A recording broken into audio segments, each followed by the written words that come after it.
Finalizando o item 1, nós temos aqui um exercício que solicita um modo de encontrar a distância entre os pontos P e Q, que são os pontos que dão a distância entre as duas ilhas. Para isso, através de um teodolito no ponto A, são medidos os ângulos alfa e beta, e depois no ponto B são medidos os ângulos delta e gama, assim como a distância AB. A partir disso, então, nós precisamos encontrar a distância PQ entre as duas ilhas, que já está dada aqui. Essa é a distância PQ em função da única distância conhecida, que é AB, e dos ângulos também que já são conhecidos. Então, para fazer isso, nós vamos utilizar as leis dos senos e cossenos. Se nós observarmos essa figura, nós temos aqui o triângulo ABP, que é esse triângulo aqui. Também o triângulo ABQ, que está aqui. E um terceiro, que é aqui o triângulo PBQ, que é esse triângulo maior. Também temos o PAQ. E a partir disso, então, dependendo das escolhas, nós vamos utilizar no final um ou outro triângulo, mas vamos chegar na mesma resposta. Então, começando aqui pelo triângulo APB, que é o da esquerda, nós podemos utilizar a lei dos senos para encontrar essa distância PB. Então eu sei aqui que PB é o oposto ao ângulo alfa mais beta.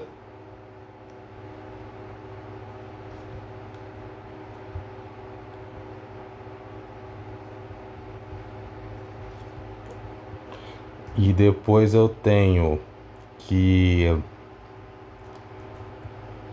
AB é oposto a um ângulo que não está escrito aqui, que é este ângulo voltado para o AB. Inclusive eu vou copiar essa figura, vou jogar ela aqui embaixo. Então eu vou escrever aqui, eu tenho aqui um ângulo, vou chamar ele de delta. Então AB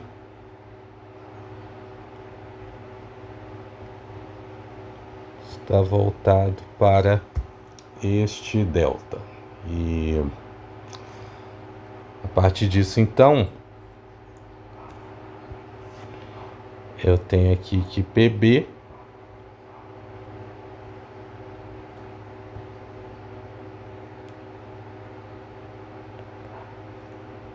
é igual a AB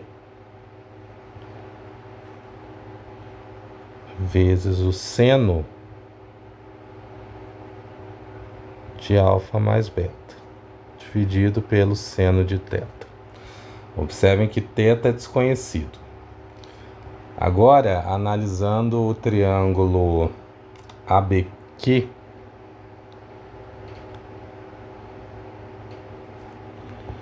nós temos o seguinte: AB está voltado para um outro ângulo desconhecido também, que é esse aqui. Vou chamar ele de Φ, uma das letras que ainda não foi usada. Então eu tenho aqui que AB está voltado para o seno de Φ. E aqui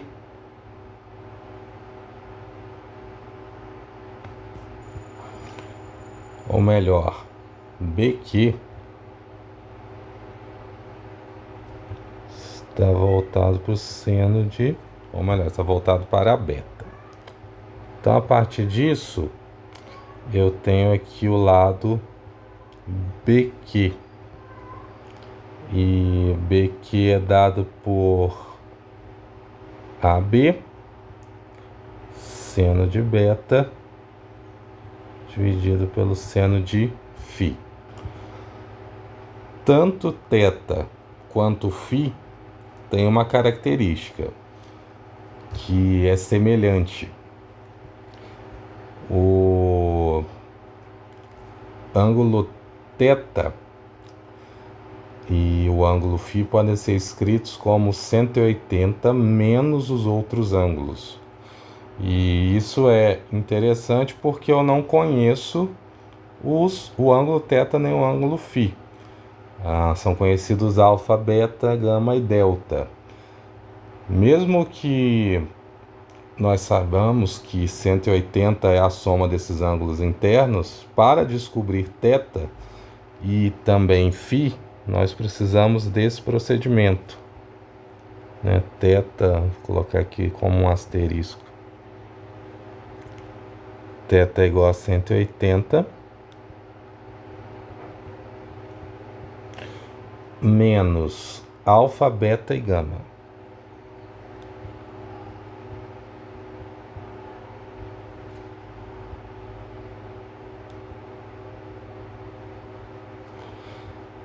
De modo semelhante, φ é igual a 180 menos beta, delta e gama.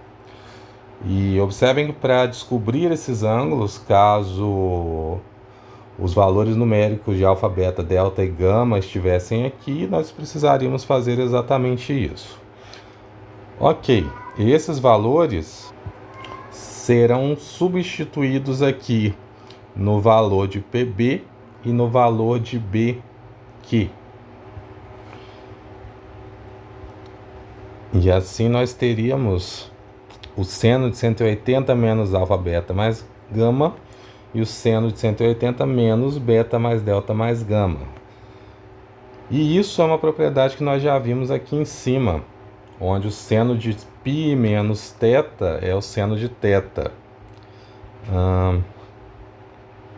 Aqui. Seno de π menos θ, propriedade 9, é o seno de θ. Então, nós vamos fazer exatamente aplicar esta ideia aqui. Então, replicando aqui os resultados de PB e de BQ, nós temos agora que o seno aqui é de alfa mais beta mais gama, e aqui eu tenho seno de beta mais delta mais gama. Agora, nós podemos aplicar a lei dos cossenos. E eu vou pintar aqui de roxo o triângulo que nós queremos avaliar.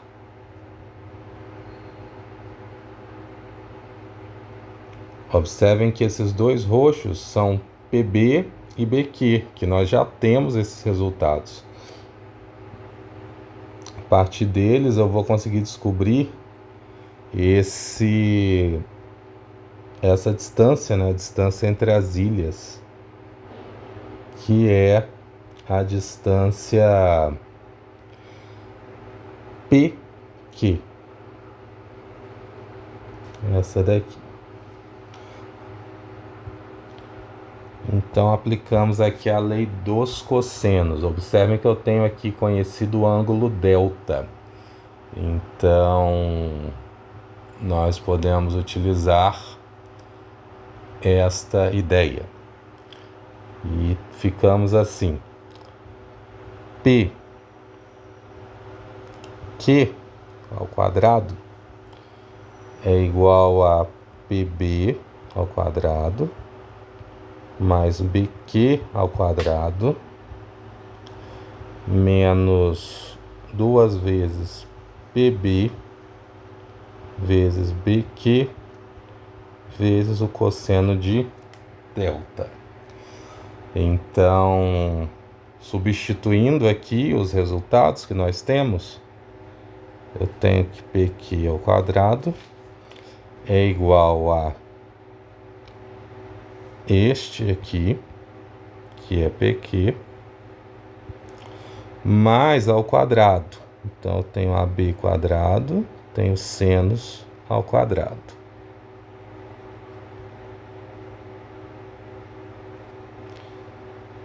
Agora, com P, ou melhor, com BQ,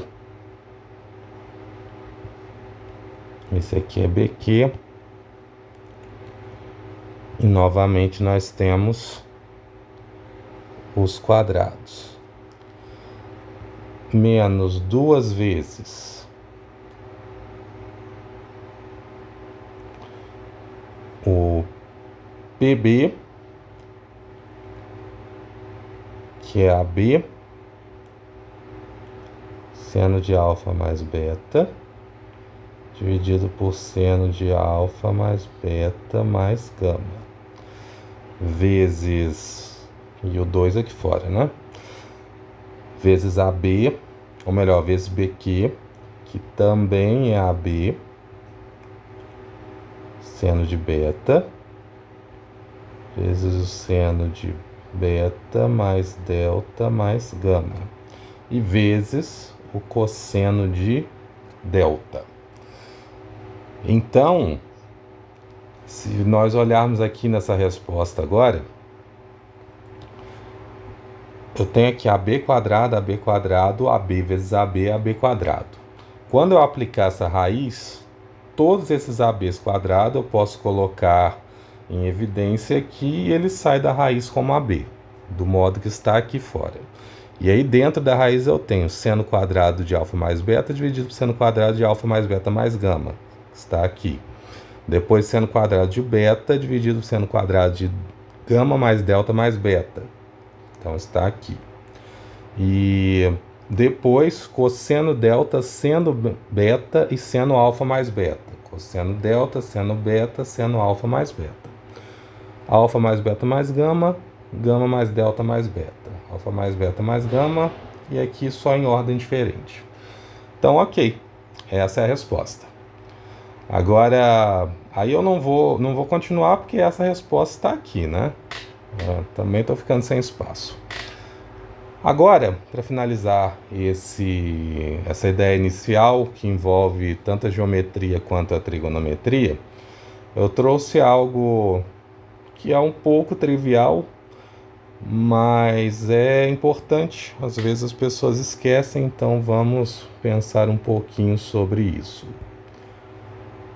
O que nós temos aqui são algumas figuras e elas têm algumas características importantes. Algumas são figuras planas, outras são figuras espaciais.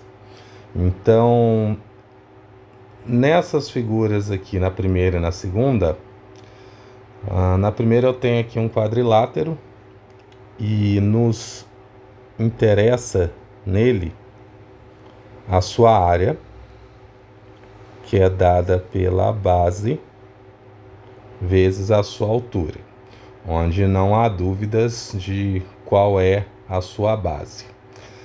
Em algumas situações pode ser interessante pensar no que seria a sua diagonal, que é esse pontilhado que eu coloquei aqui. Então, toda vez que eu buscar a diagonal de uma figura, de um quadrilátero como esse, eu vou colocar esse D aqui como diagonal. Então, eu tenho aqui o D ao quadrado, que é a própria diagonal. Aqui é a base, aqui é a altura. Então, ele vai ser igual a base mais a altura, cada uma ao quadrado, que é o próprio teorema de Pitágoras. Quando isso for um quadrado, nós vamos ter um resultado especial que é o L raiz de 2, porque os lados são iguais. Então, L quadrado mais L quadrado é 2L quadrado. Aplicando a raiz, eu tenho L raiz de 2. E no cubo, também isso é relevante, porque nós vamos ter essa diagonal daqui. Vamos ver se seja melhor desenhar essa. Então, nós vamos ter esta diagonal. Que essa diagonal, na verdade, para o seu cálculo, nós usamos a diagonal do plano. Então, aqui de baixo, que eu estou no plano, eu sei que essa diagonal aqui é L raiz de 2. E para calcular esta outra, eu tenho então L raiz de 2. Agora eu tenho essa figura aqui, esse triângulo, que está no espaço, mas como ele é um triângulo, eu posso utilizar esse plano, o plano diagonal. E a partir disso, então, eu tenho aqui L raiz de 2 e L. Então, o quadrado de L raiz de 2 é 2L raiz de 2. Ou melhor, é 2L quadrado. E aqui o lado ao quadrado é outro L quadrado. Então, eu tenho 3L ao quadrado. E aplicando a raiz, eu tenho L raiz de 3. Então, aí eu tenho a diagonal do cubo. Então, observem que aqui eu já trouxe duas ideias. Uma no plano e outra no espaço. Eu vou colocar aqui. Essa daqui é L raiz de 2. E essa daqui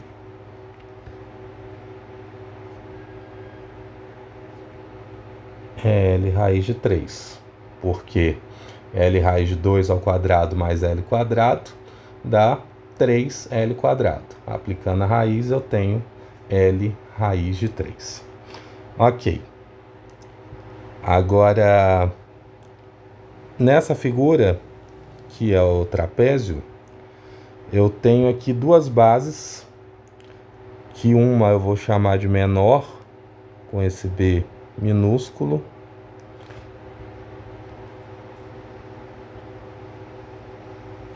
e a outra eu vou chamar de maior. E eu tenho aqui a sua altura.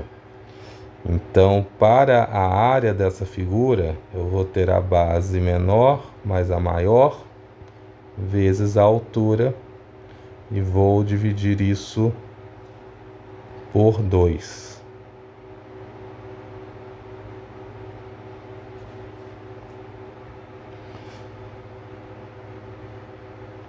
A ideia é como se eu tivesse dois triângulos, um em função da base menor, outro em função da base maior.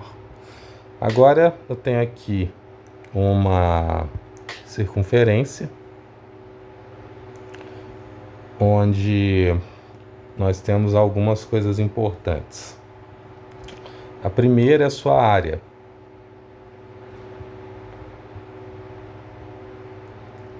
Que é o πr quadrado. Uma segunda é o comprimento dessa circunferência,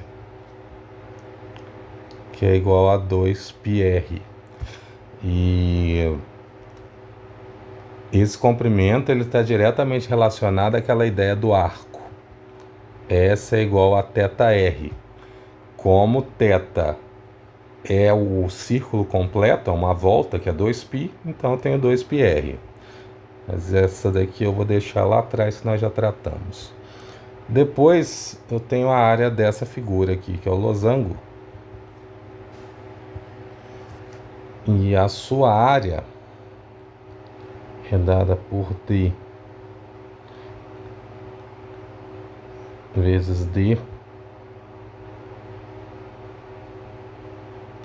dividido por 2. Para nós pensarmos nisso, então eu tenho aqui essa medida e essa.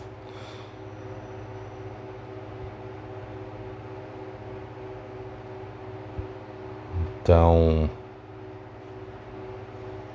essa é a medida maior, que vai ser a minha diagonal maior, e essa é a medida menor.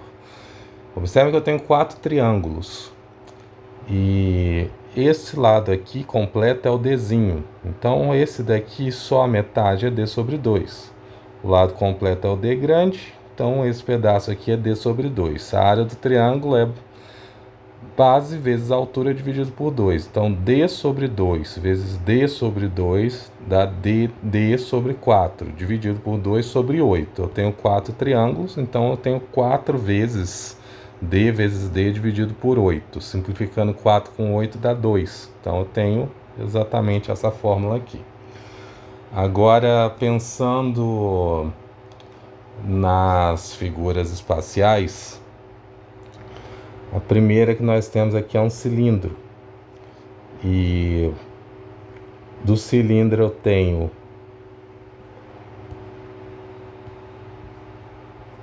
na sua base uma circunferência e depois eu tenho aqui a sua altura, que geralmente nós avaliamos pelo seu lado externo, exatamente essa medida aqui.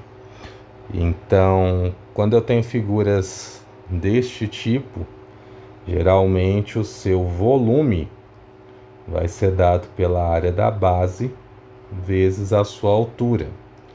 A área da base aqui é uma circunferência, então eu tenho πr². E a sua altura é exatamente a medida da sua altura. Então aqui eu tenho a altura, aqui eu tenho o raio. São as duas medidas que nós precisamos. Podemos ainda medir a sua área externa, mas eu não creio que isso seria algo que nós vamos necessitar. Mas de qualquer modo, o que nós fazemos para medir a área externa? Eu tenho aqui as tampas, entre aspas, que são essas circunferências, superior e inferior. Então eu tenho 2 vezes o πr². E eu tenho aqui o lado, né, que o comprimento dele é exatamente esse daqui, 2πr. E a área 2πr vezes a altura. Então é uma forma de calcular a sua área superficial. Agora no cubo, o volume dele é muito simples. Lembrem-se que o volume é uma medida tridimensional. Então eu preciso de 3 dimensões. Quando nós olhamos aqui para o cilindro, eu tenho 2 dimensões no raio, que eu tenho o raio quadrado, e eu tenho uma terceira na altura. O cubo basicamente é o lado ao cubo. Lógico que eu posso ter uma outra figura que não seja um cubo.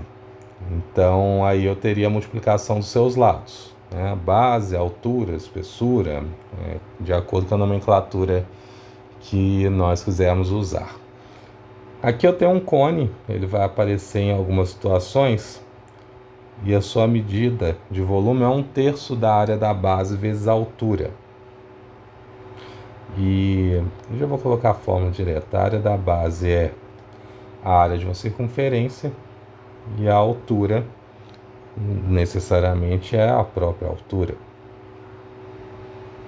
E essa medida da altura está dada aqui.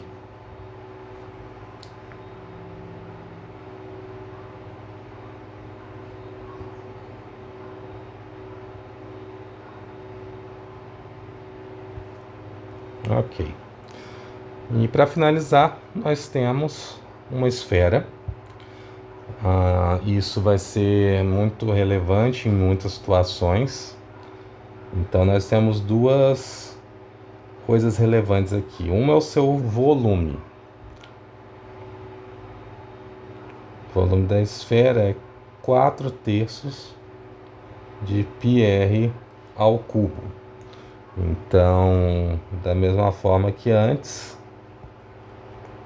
eu tenho o raio, mas agora, como eu tenho uma esfera que é tridimensional, eu posso medir esse raio a partir de qualquer ponto dela, assim como em um plano, do modo que eu fiz aqui agora.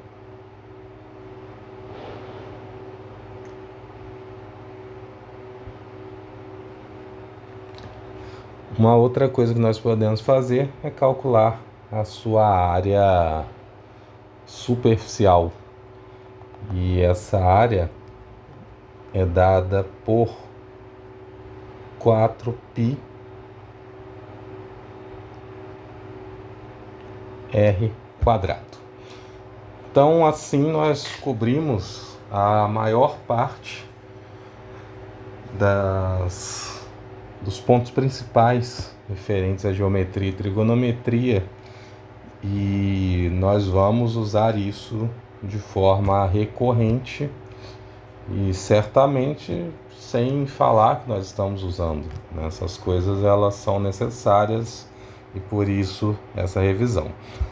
Agora nós vamos seguir para o ponto 2, que nós vamos falar de funções. De um modo geral, no ponto 2 eu falo de funções e no 3 de funções trigonométricas.